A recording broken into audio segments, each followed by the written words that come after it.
I am a descendant of the 1921 race massacre. I was born and raised right here in Tulsa, Oklahoma. I went to Booker T. Washington High School and I graduated in the class of 1977. Later I went to the University of Washington in Seattle, Washington, and I got a Bachelor's of Arts degree in theater. And after that, I went to Howard University in Washington, D.C., and I picked up the Master of Fine Arts degree in filmmaking. One of the things that the professors taught us at Howard University was that you can live here in Washington, D.C., you can go to New York, and you can do wonderful things in California if you so choose. But where the work is really needed is in your own community. Well, that stuck with me. So I went back to Tulsa and I started a production company called RLSC Productions. And in that, I wrote a play that was sponsored by Theater North called Reverend I'm Available. And with Reverend I'm Available, we took a group of 30 actors that really didn't have a lot of experience. Many of them had experience singing, but not a lot of experience acting. And we took them on the road and we toured the country with some national promoters for about 4 or 5 years with the play Reverend I'm Available. And we played to houses that were sold out. I mean, houses as large as 2,400, 3,000.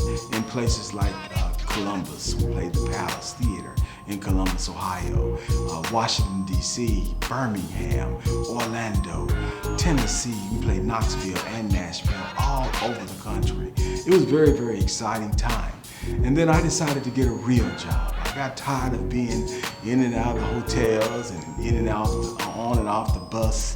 And so I got lucky and was blessed with the position as the coordinator of theater as well as an assistant professor at Tulsa Community College. During that time, I continued my education and I went to Oklahoma State University in Stillwater, Oklahoma, and I got my doctorate degree in higher education administration.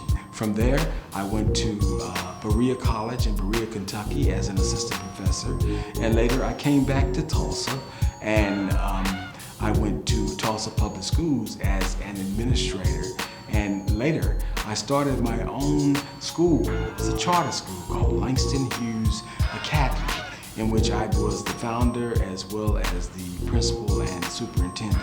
Right now, I'm an educator at Muskogee High School in Muskogee, Oklahoma, and I teach video production. I'm very excited to be married to my wife Sheila of 34 years. We don't have any children between us, but we have a lot of different things going on. We used to have a bed and breakfast right here in Tulsa called Clark Asbury Bed and Breakfast. And we were operating that particular business for about 15 years, and we decided to shut it down due to COVID-19. And we became strictly agriculture, where we actually raise cows, we raise rabbits, and we also raise chickens and turkeys, and we have an aquaponics system where we raise fish as well as plants and all different types of other crops. My artistic practice is based on August Wilson's Pittsburgh cycle. If you're not familiar with August Wilson, he actually did a series of plays for each decade, and he focused those plays on the Hill Street area in Pittsburgh, Pennsylvania. My goal is to focus my series of plays on the Greenwood District right here in Tulsa, Oklahoma. And I've already written 6 of those 12 plays. The series is called Telling Our Stories, based on the events of the 1921 race riot. I've written 6 plays. First play is called The Griffins, and the next play is called Greenwood, and the next play is called Girlie's Glorious Greenwood is Gone. And it's a trilogy of plays and plays around the whole element of the race massacre. The next 3 plays we're picking up in the 30s, 40s, and 50s. The first play is called The Silent Chapter. The next play is called Known But Not Discussed.